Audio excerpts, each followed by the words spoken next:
저희 둘째가 자기 전 기도를 하면서 뭐라고 했냐면, 하나님, 우리 아빠가 교회 사람들한테 안 맞게 해주세요, 이렇게 기도를 한 거예요. 티를 안 냈는데도 아이들이 알고 있었던 거예요. 어느 정도. 어떤 사람들은 목사님이 동성애자인 줄 알고 있더라. 그래서 그 이야기를 듣고 저희는 너무 황당해가지고 이제 지금이 교회를 개척해야 하는 타이밍이구나, 시기구나, 이제 그런 생각을 했던 거죠. 그래서 2021년 9월에 이제 광야교회가 이제 마음 맞는 이제 소수의 우리 가족들과 함께, 성도들과 함께 이제 성립이 된 거죠. 기존 제도권 교회와 비교했을 때 광야교회가 갖고 있는 가장 큰 특징은 어떤 걸까요? 근데 사실 많은 분들이 저희한테 그렇게 물어보세요. 어떤 차이점이 있냐, 어떤 면에서 대안적인 교회를 표방하냐라고 물어보시는데, 사실 저희 교회에 와서 예배를 드려보시면 그 차이점을 거의 못 느끼세요. 별로 없어요.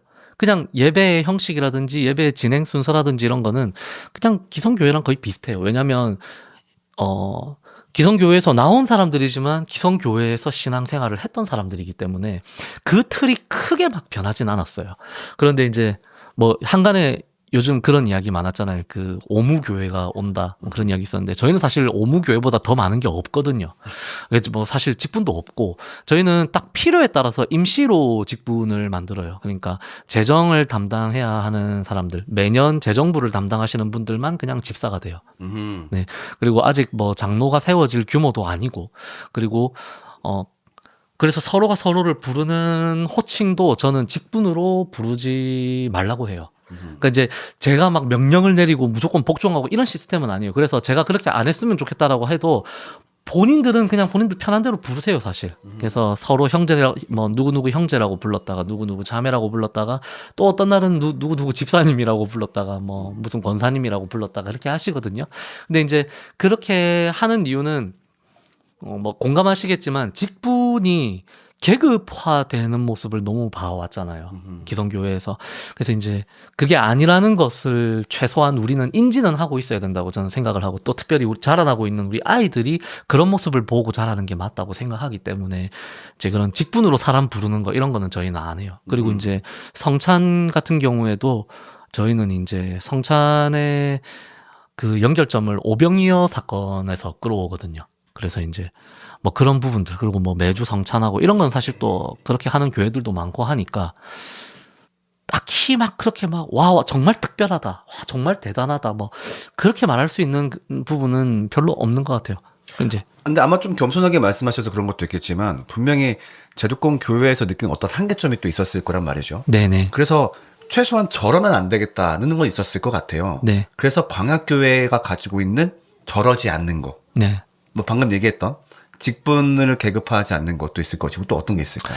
그리고 재정의 투명성과 최소성, 소위 말하는 재정을 쓰는 데 있어서 서로 조심하고, 그리고 그 부분에 있어서 완벽하게 투명한 것을 계속 지향하고, 그리고 이제 그런 부분의 연장선상에서 저희는 어떤 막 건물을 뭐 이렇게 예배 장소를 막 그렇게 막 집착한다든지 그런 건 또 별로 없거든요. 저희도 그래서 지금 저희 장소는 없어요. 저희가 모여서 예배드리는 곳이 그냥 매주 모여서 예배드리는 장소는 저희가 그냥 그날만 부산역 빌려서. 앞에서 둥글게 서가지고 이렇게 하는 거예요? 부산역 앞에서? 아니요, 그렇게는 못하고 너무 추워서.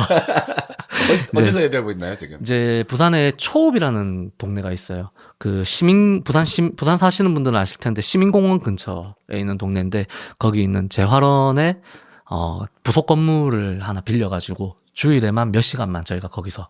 그래서 이제 주중 모임이나 이런 게 저희는 없죠. 아, 그러면은 짧게 쓰시는 거니까 따로 페이는 안 하시고? 근데 저희가 이제 그 재활원에 이제 일종의 어떻게 보면 이제 그 구제 연보처럼 이제 그냥 매달 조금씩 드리기는 하죠. 아, 얼마 정도 들으실까요? 이게 뭐 대회비기는 한데. 네. 아, 그래요? 네. 비밀인가요? 근데 그냥 이제 저희 교회에서는 힘써서, 네, 저희 상황에서는, 저희 사정에서는 그래도 되게 힘써서 그렇게. 아니, 솔직히 말하면 아까 금액을 들었거든요.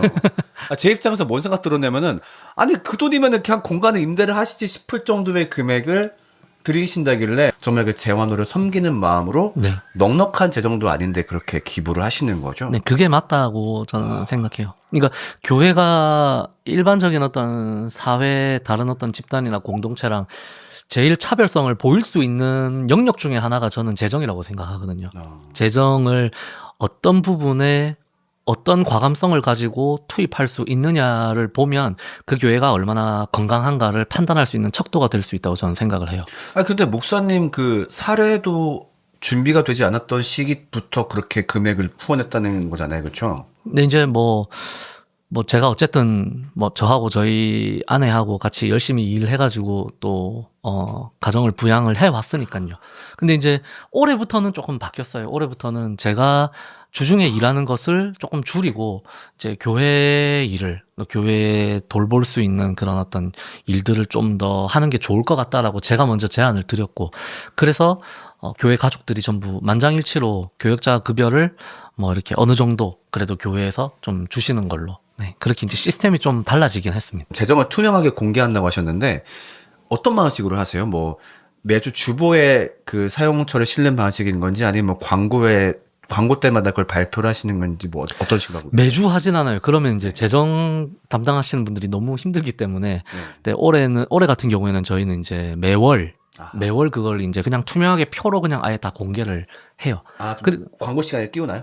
광고 시간에 띄우는 것보다는 그냥 뒤에다가 아예 비치를 해놔요. 아, 누구나 볼 수 있게 네. 이렇게 붙이는 그리고, 식으로. 네, 그리고 아. 이제 꼭 그때가 아니더라도 뭐 얼마든지 요청하시면 바로바로 또 사실 공개되기도 하고. 김영호 목사님이 그 아드님께서 아빠 건강한 교회를 찾으려면 어떻게 해야 되라고 물어보시길래 그런 말을 하셨대요. 어느 교회 가가지고 혹시 재정부 좀 볼 수 있습니까? 했을 때 바로 나오는 교회가 건강한 교회다라고 얘기하거든요. 그런 면에서 상당히 건강한 교회 중에 하나가 아닐까. 그럴 수 있겠네요. 네. 자, 그러면 내가 그 교회를 방문했을 때 느끼는 것이 아까 얘기했던 직분, 또 재정, 또 교육에 있어서는 또 어떤 게 있을까요? 왜냐면 제가 알기로, 그러니까 목사님이 사실 이것저것 되게 많이 하시잖아요. 뭐 음악도 할 줄 아시고 또 운동도 하시고 하는데도 성경신학적으로 꽤 깊이가 꽤 있으신 걸로 제가 봤을 때는 아니, 최소한 저보다는 확실히 깊게 알고 계시고, 그리고 목사님께서 심지어 성경신학 책도 내셨잖아요, 그렇죠? 아, 이 갈라디아서 책, 네. 네, 잠깐만, 이거 있을 텐데 잠깐만요. 네. 지금 우리가 갈라디아서를 읽는 이유 책도 내신 분이고 되게 성경신학적으로도 깊이가 깊은 걸로 제가 봤을 때 느껴지거든요. 그것이 실제로 교회에서 성도들을 가르치실 때 어떤 방식으로 드러나는지가 좀 궁금합니다. 그게 뭐랄까요, 이게 저희 교회 같은 경우에는 주중에 어떤 모임이나 지금 별도의 교육이 아직 없는 상황이기 때문에 주일에 모여서 하루 같이 말씀 나누고 이제 그거 가지고 또 나눔하고 이게 사실은 거의 전부 다 하거든요. 그런데 이제 설교에 있어서 지금 조금 어느 정도 차별성을 두려고 노력하는 편이에요, 저는. 그래서 그냥 너무 항상 우리가 교회에서 나누고 들어왔던 그런 뻔한 이야기보다 말씀하신 대로 성경 신학적인 내용이 최대한 반영될 수 있도록 저는 성경을 해석하고 설교를 만들 때 그 성경 본문이 자리하고 있는 배경을 굉장히 중요하게 생각하거든요. 그래서 구약 같은 경우에는 이제 고대 근동의 어떤 종교나 문화적인 어떤 맥락, 그리고 신약 같은 경우에는 이제 요즘 이제 조금 핫한 주제 가운데 하나인 제2성전기라고 하는 특별한 시기와 그리고 1세기 그리스 로마 사회를 배경으로 두는, 근데 그 맥락에서 사실 성경을 읽어냈을 때 저는 가장 그 성경 본문의 진위를 잘 길어낼 수 있다고 저는 생각을 해요. 그래서 이제 그런 방식으로 사실은 성경을 가르치려고 노력하고 있고, 또 설교가 보통 그런 쪽으로 좀 초점이 많이 맞춰져 있어요. 그래서 저희는 설교가 좀 길어요.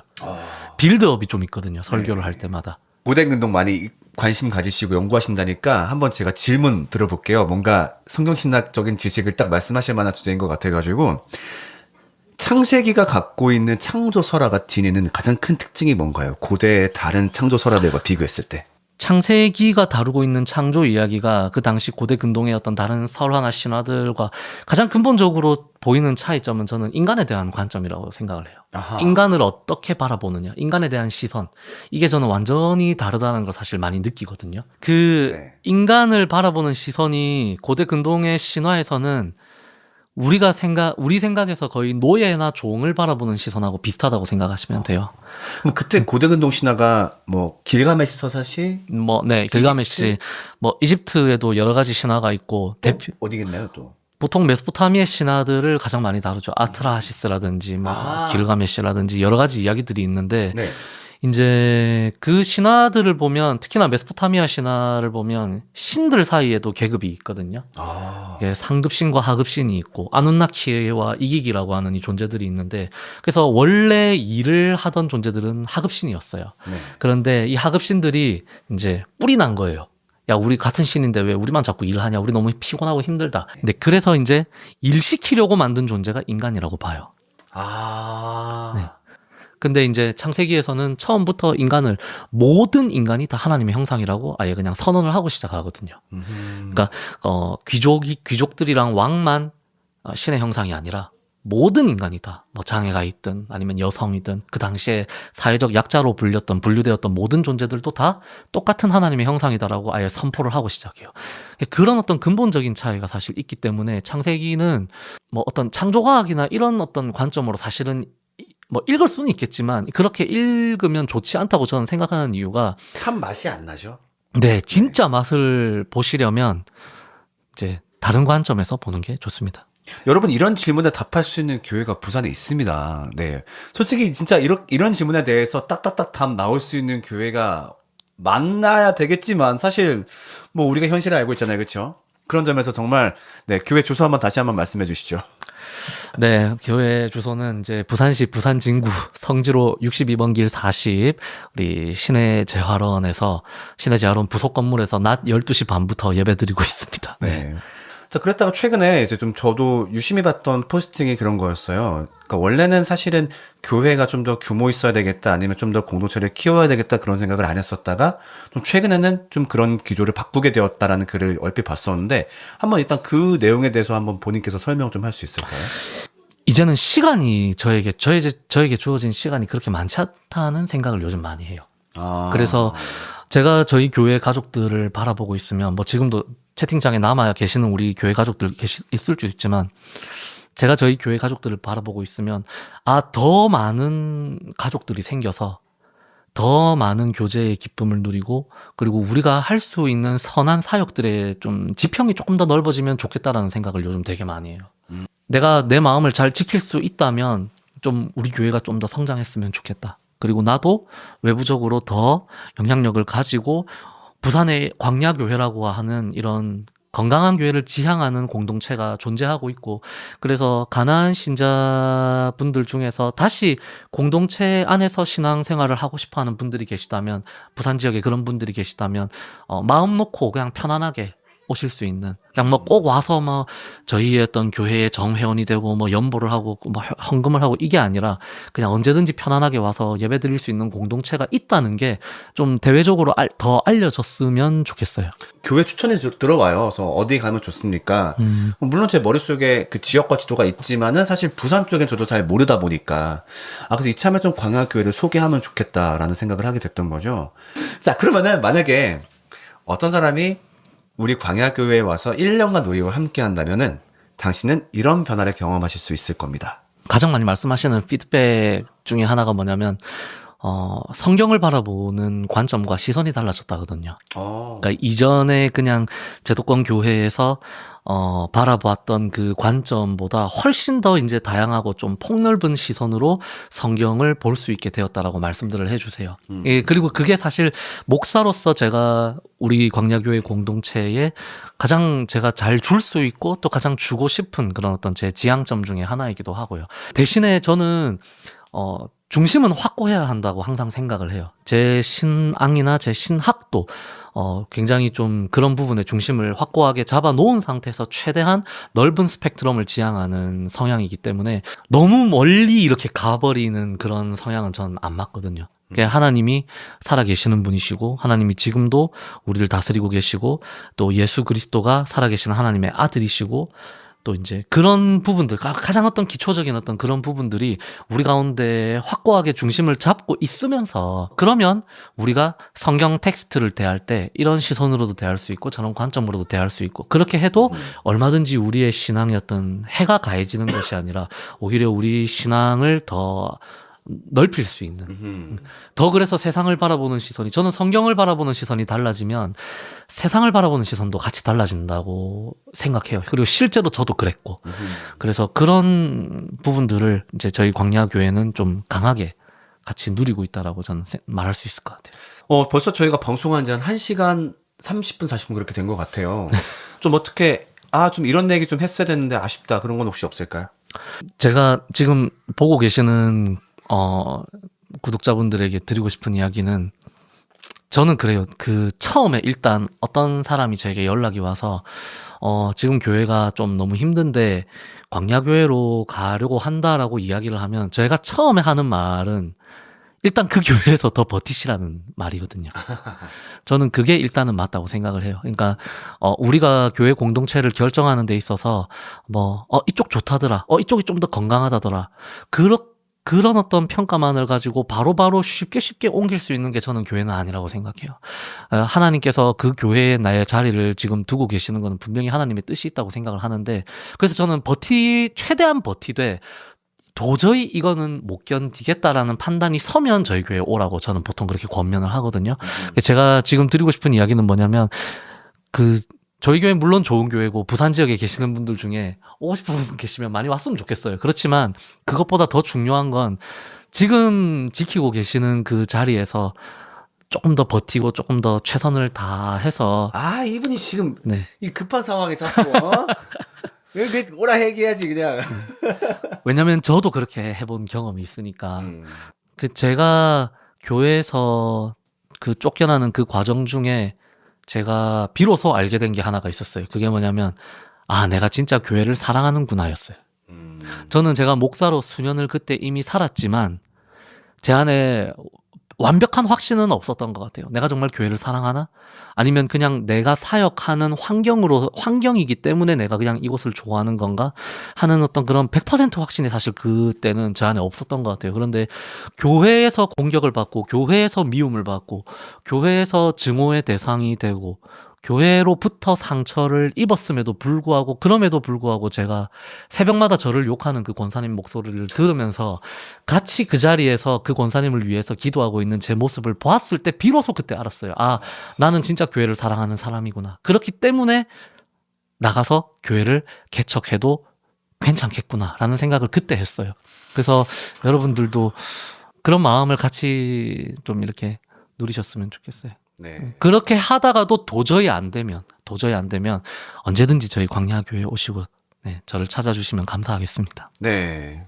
자, 어떠셨나요? 한번 마지막 소감 말씀해 주신다면은. 네, 좀 약간 두서없이 횡설수설을 많이 했는데, 또 우리 엠마오 채널에 또 우리 구독자분들 워낙 또 다 저력 있으신 분들이시기 때문에 다 알아서 이렇게 걸러 들으셨을 거라고 생각하고, 부산에도 이런 교회가 있구나. 네. 그러니까 저는 지방에 이렇게 건강한 교회를 지향하는 공동체들이 많아졌으면 좋겠어요. 그래서 저희 교회도 그런 공동체 중에 하나의 길을 지금 가려고 노력하고 있으니까, 많이 노력해 주시면 되겠습니다. 네, 네이버 지도에는 저희 교회 나오지 않습니다. 저희 교회 안 나오고요. 저희 교회는 부산 초읍동 시내재활원을 검색하시면 거기에 있는 부속 건물에서 저희가 예배를 드리고 주일 낮 12시 30분부터 거기서 예배를 드립니다. 그냥 예배 시간 한 번밖에 없거든요. 인스타그램은 광야교회 검색하면 나오실 수 있습니다. 네, 아마 거기서 찾아보시면 좋을 것 같고. 네.